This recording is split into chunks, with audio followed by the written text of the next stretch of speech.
What's up, guys? Welcome to the Kenrald Experience.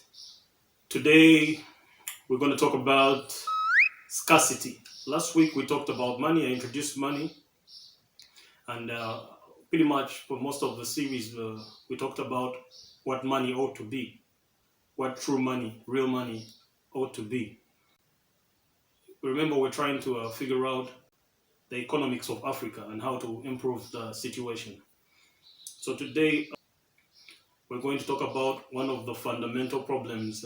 Actually, if you ask me, the most fundamental problem in economics, and that's inequality or scarcity, and how scarcity is used to keep Africa in chains, enslaved. Okay, so what is scarcity? I've already said scarcity is a problem upon which all economics is based. You know, so that means limited supply or limited demand, inequality, pretty much. That's the best way to define scarcity. Um, um, or we can say that with man's unlimited desires, that's man's wants and needs. Things that you want. Things that that you don't have. Like say you were born black, and of course you want to be you're not white, so maybe you want to be white, or you're born white and you wish you were a little bit darker, or you were born in Africa and you wish you were born in Europe, and all those are desires, and or you have one car and you want 10 cars. That's also a desire. If you want you're renting a house and you want to own land and your house, that's a desire. So these wants, being unlimited, because as a human being, you pretty much, you're created in God's image, so you want the whole world to yourself. Create a problem of scarcity, because there are other human beings on earth that also have similar or even pretty much exactly the same unlimited desires.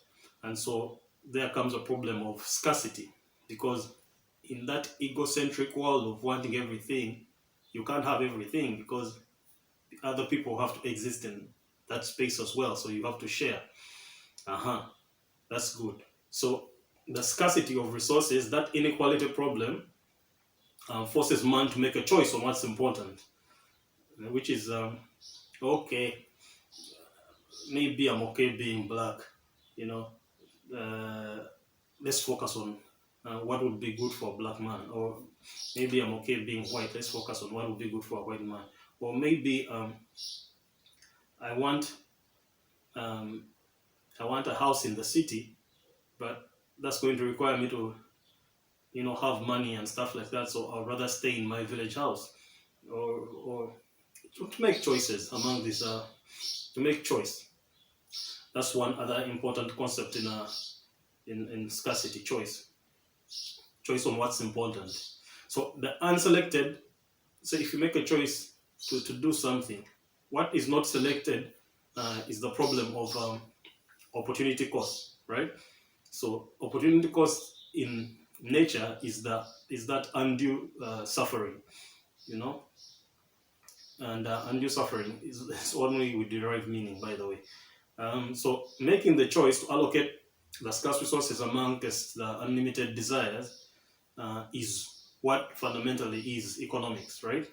So economics is doing something about it, doing something about the the scarcity, the unpleasant situation. So doing something about it is seeing how to distribute the little you have and how to gain more and things like that. So that's all economics, you know. And in economics, making the best economic decision is efficiency and equity, and equity is the solution to inequality, where we started this whole um, story. So this condition of inequality, in which individuals are forced to make choices amongst available alternatives, let's say to stay put, like Christianity advises that no, be content with what you have, or to do something about it, like enlightenment advises that no, all these old use, you can get whatever you want, is fundamentally scarcity. I want us to take note of three key terms. Choice. Choice is taking a decision. Unlimited desires, you know. Unlimited desires is that a desire is the urge to improve the status quo, improve the situation. Opportunity cost, and that's if you choose not to act upon something, the pain, the remaining suffering, you know. And Christianity was invented to say that, yeah, suffer for a bit, stay in that status quo. One day, the Savior will come and take you to heaven. So it's interesting when you start piecing together some of these things. Anyway, so yeah, exactly. This is how morality, Judaism, was formed from art, because Judaism is making a better is making a move upon the old status quo. So instead of the 42 laws, now we have 10 laws. And then also, this is also how Christianity emerged out of Judaism. Instead of the 10 commandments, we now have 2 commandments. The choice of waiting for the Savior as a way to contend with the undue suffering. That's pretty much the economic essence of Christianity. And Christianity is preached in Africa to make you, bear with the exploitation and all that, as you wait for the Savior who will come back to save the world and will take you to heaven. And that's why you're very Christian, African. Okay. So for all history, the only rich place that has ever existed in this world, the place that has always been rich, is Africa. And that's why because Africa is the beginning of life, and that's why you'll find that all morality, let's say, whether it's Islam or Judaism, actually Arabic or Judaism or Christianity or Islam, because Arabic and Islam are different. All arise out of Africa or emerge from Africa, because it's easy to practice spirituality, to be thankful, to worship, when you're rich. On the flip side, if life is difficult, it's hard to worship. The doubt levels are higher. You become rational. You need to look out for yourself. So it's hard to stay put, and wait for a savior when you have nothing to eat. You better get up and do something about the situation. And that's the birth of capitalism. It came from that. We have less inequality and we have to do something about it. And that's the story of jealousy and malevolence, as opposed to the benevolence that comes with having the African benevolence. That thing in Africans that makes them very welcoming, very trustworthy, and the helpness mentality, where you continuously exploited to your detriment, but you're still benevolent. You never take anything serious. You're too generous. That exactly. That mentality is what I'm trying to capture. Benevolence is not bad and should be advocated for, but be benevolent with a brain. If you're poor, you do something about it, or you suffer. The choice to do something about it is the birth of colonialism, right? So what is colonialism? Colonialism was the basic definition of colonialism was, let's say you're on this piece of land and it's not enough for you and your family. To stay suffering on that piece of land is what pretty much Africa was doing. And to say no, we need to get more land and to raid and attack more land for agriculture or for whatever you think is valuable to you is colonialism. So taking over land, consideration for the natives of those lands, because colonialism assumed that any land that was possessed was unpossessed land, which means that it had no owner privy to the takeover, to the colonialism. right? So even when they were colonizing Africa, that's why they use terms like discovering Africa or discovering the new world. That's for the Americas, because it was documented that there was nothing in this land. I discovered it. It's no regard for the for the natives of those lands. Anyway, so colonialism is that you take new land to improve the situation, and this was done by force or whatever means, because because the natives were there. They're not going to be happy with you just coming and colonizing them. So normally it was war, and then once you've conquered, it arises the problem of sharing. What you've conquered, the loot. So you've gotten a new piece of land. How do you share the loot? How do you share that piece of land? And then from that arises the problem of economics, because economics is pretty much allocating the resources, sharing the loot, you know, or sharing what you have. Now, if you've never colonized, let's say like for the Africans, um, or if you have plenty and are able to satisfy everyone, sharing is less complex, right? Sharing was benevolent, was fair, because there was enough for everyone. Like a lot wasn't needed, so we didn't develop a complex economic system. On the other side, if you have little, you must come up with smart ways to share the resources to avoid civil, social conflict, civil strife, things like that within your society. Even war. So there comes up theories of complex economics, because ultimately, because again, man's desires are limitless.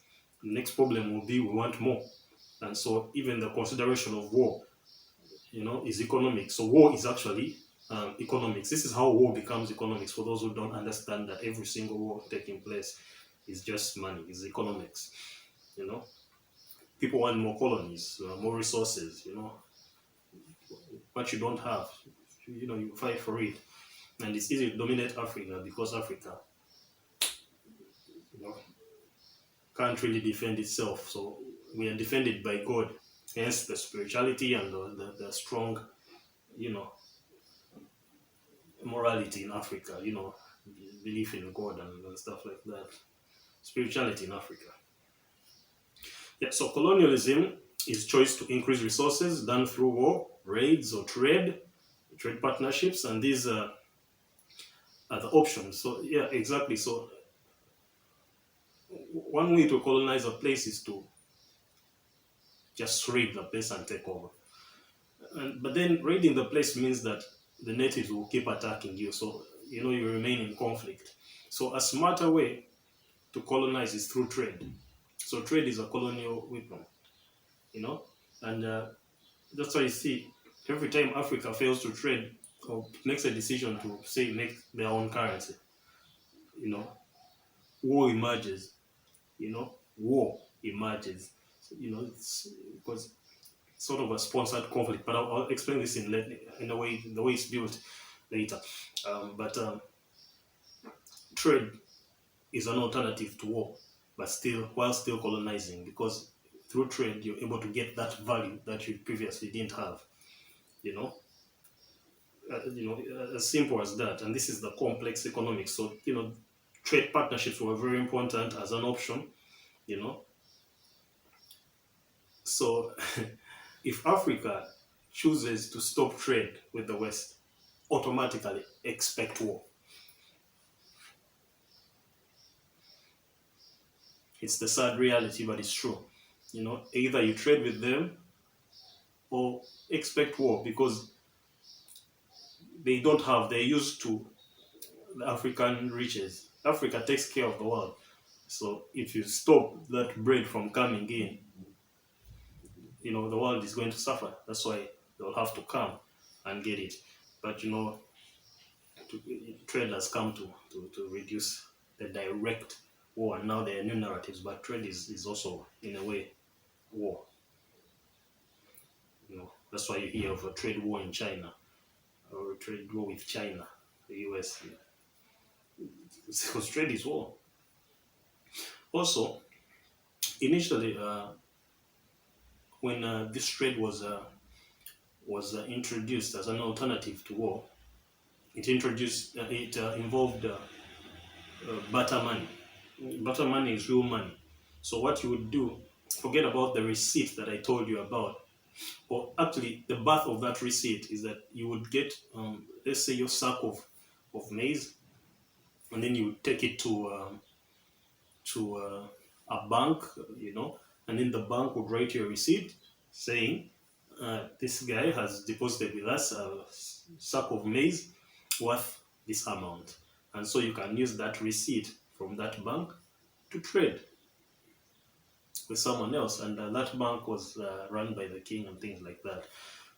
This is the beginning. Actually, in the beginning, I think the bank offered not a receipt per se, because barter money was more of like cowrie shells and gold and silver, because these were rare metals.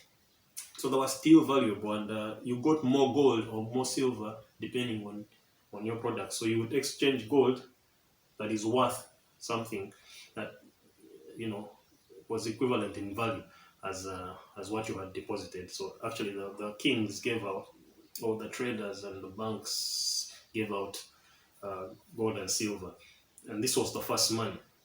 And it was exchange of value for value. There was value. But gold and silver during colonialism became scarce.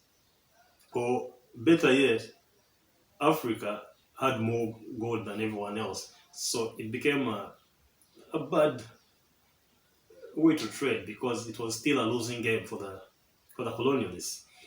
So that money had to be replaced, and hence the invention of the receipt currency. So the receipt currency is the one that I talked about earlier, before I remembered the gold and silver. And that's the paper, whereby, instead of the bank giving you gold and silver for depositing goods, it now gave you a receipt saying that, your goods are worth this gold and silver. So, this sack of maize is worth 5 gold and silver, so it was 5. This whatever is worth 5 shillings, 5 cowrie shells, and 5, 10, 100, a million shillings. That was the initial one. But still, that receipt was still backed by a trust that by the time he's carrying this receipt, it's worth this gold. That's why they say it was backed by gold, because gold now had become the standard during that time of invention of that paper currency.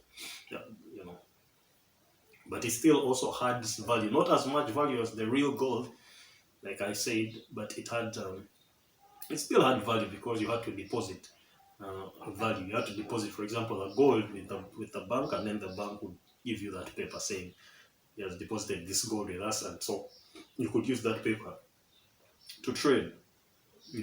Then that paper was backed in trust in the bank that you would pay back. So it's the beginning of the term credit creation, or credit, because that was credit. Anyway, but also that caused a problem, because states, the new states then, the European states, ran out of gold, so they couldn't deposit gold anymore for money, and so there was a big challenge. And then they derived the Fed that came up with the new currency that is still used today, and that was fiat money. Now, fiat money is not backed by anything. It's just a paper with a number on it, issued by the Fed, because I don't know why. It just makes no sense, but it's now what we use. It's actually backed by debt, and that's why you hear of terms credit creation or credit, because it's backed by debt, because it was like a promise. You say the Fed would write you a paper to say that, okay, have this paper, but you're indebted. So it was like it's like every time you receive money from the Fed, it's a loan. You understand? So it's backed up by that debt. So every time someone gives you money, you owe them something. So actually, fiat money, the biggest value behind it is debt. So it's backed by nothing tangible, just debt. And when you receive money, you've borrowed. Anyway, you receive money, you've borrowed, and you have to either pay back through work. That's why you have to work to receive money, or you have to pay back with something valuable. Let's say that's why you buy things, because those are the value that are coming, and then the person there receives money, fiat money. You know, because you're exchanging the debt that the first person that received the money got, and that's normally the country. It's a whole bunch of bullshit, but it's our reality today. And so, that was the birth of fiat money. But again, like I've explained, this meant debt for the West because fiat money was borrowed from the Fed, so it was the debt to the government. And so the West had to figure out a way to reduce this debt, and hence that's the invention of balance of trade. Balance of trade is you must have more exports than imports, right? Or else your money loses value. So in this way, Africa was buying back the debt because using the first debt money, all the debt was going to the Western world. But now with the introduction of the balance of trade concept, then because Africa, of course, naturally was unable to produce more because industrialization caught up last, technology advancement caught up last, and also were used to sending out, say, real primary value, real value. It became a problem because again, what was popularized as valuable products were the tertiary products. The blood became more important than the heart. So the blood was sold as more valuable than the heart because it's more processed, which is the beginning of insanity in economics. So a balance of trade would guarantee two things. That it would guarantee African desperation to export more and more and more value, in exchange for the tertiary goods, garbage if you ask me. And then Africa would also borrow, and through borrowing, it would be a debt buyback. They would buy back debt, and borrowing was important because getting that fresh money helps you to stabilize the currency, stabilize your currency value, and that's all set up by by the Fed. So again, a loss for Africa, and this was the permanent blow. The invention of fiat money was the permanent blow to Africa because it's backed by nothing. So papers replaced barter money, which is real value money. Now, to make the fiat money valuable, the education system is what is used to promote that fiat value. Because like right throughout school, they preach urbanization, they preach commercialization, they preach, a man needs a car, a man needs the internet, a man needs what, and all these are things that are tertiary, that can't be, provided naturally, right? Or, well, we haven't figured out that yet, because I can't say they can't in Africa, using psychedelics, people are already communicating with nature. So maybe there's a bigger internet than even this internet of phones. But yeah, anyway, you can't get internet out of just the raw minerals. You need to make phones, and then the computer network is the internet.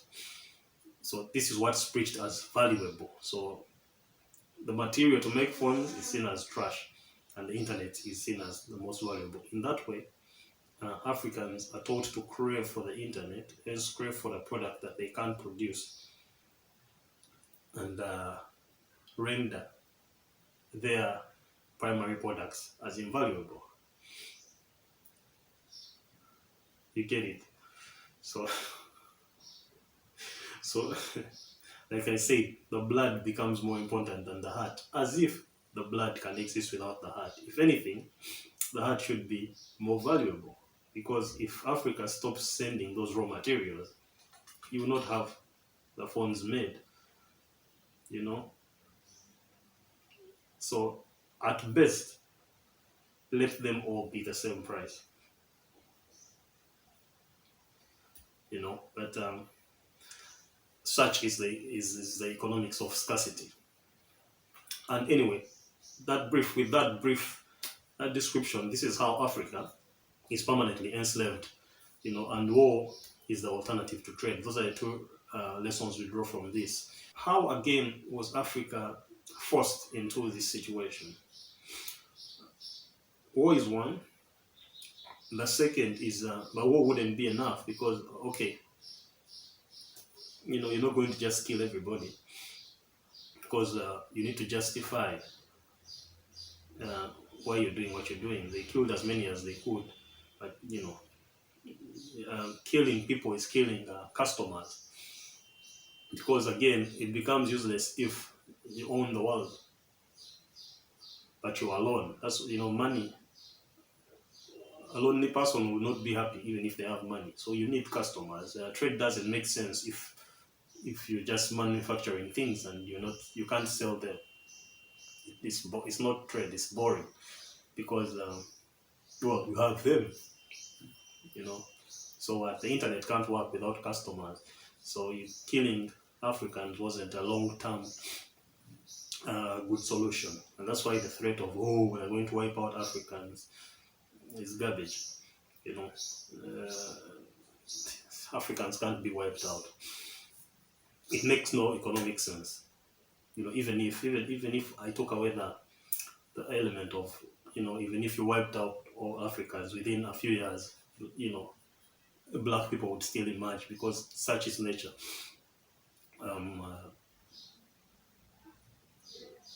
But also,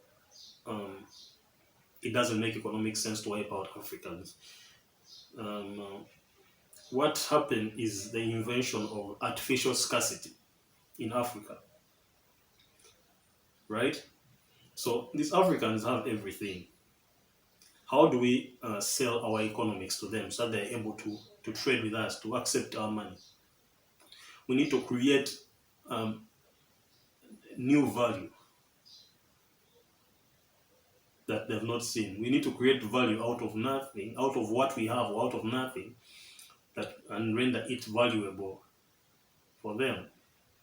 And in this way, show them new desires that they will also be forced to want to pursue. And in this way, we justify trade. I give you a mirror, you give me gold. I give you a doll, you give me coffee. That's the trade in Africa, by the way. So the concept of artificial scarcity or artificial inequality is made. Now, this artificial scarcity cycle is how Africa is run. If you want to know how Africa is run, you have to understand this artificial scarcity, and that's why I felt like it was important for me to talk about scarcity as a topic on its own, because once you understand the theory of scarcity, the principles of scarcity, then you've understood economics, and you've understood you know, how the economic world is run.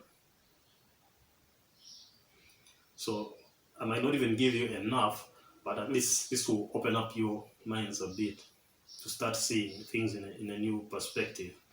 So what is artificial scarcity? You know, building systems to artificially promote or falsify information, you know, sell a myth, you know, about inequality. So